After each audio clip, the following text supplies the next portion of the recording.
আজি মই বনাব লৈছোঁ মায়ে শাহুমাই শিকোৱা ভেদাইলতা পাতৰ লগত মাছৰ খুবেই সোৱাদ লগা এটা ৰেচিপি। তাৰ কাৰণে ভেদাইলতাৰ পাতখিনি ভালকৈ ধুই লৈ জলকীয়া অকণমান আদা দি পেলাই ভেদাইলতাৰ পাতখিনি খুন্দি লৈছোঁ। এতিয়া গৰম কেৰাহীত তেল, পিঁয়াজ, নহৰু লগতে লাগতিয়াল মছলাখিনি আৰু জখ অনুযায়ী নিমখ দি পেলাই খুন্দি থোৱা ভেদাইলতাৰ পাতখিনিও দিলোঁ। ইয়াত যদি মই আলু এটা বইল কৰি পিটিকি দিলোঁ হয় তেতিয়া বেছি ভাল হ'ল হয়।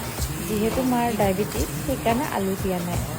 এতিয়া এইখিনি ভালকৈ ভাজি লোৱাৰ পাছত আগতীয়াকৈ বনাই থোৱা মাগুৰ মাছখিনিও ইয়াত দিলোঁ।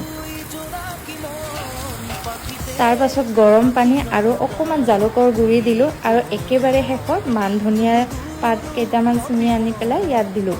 মান ধনিয়াৰ পাত পিছে মোৰ খুবেই প্ৰিয়। পিছে ভেদাইলতা পাতৰ বহুত গুণাগুণ আছে।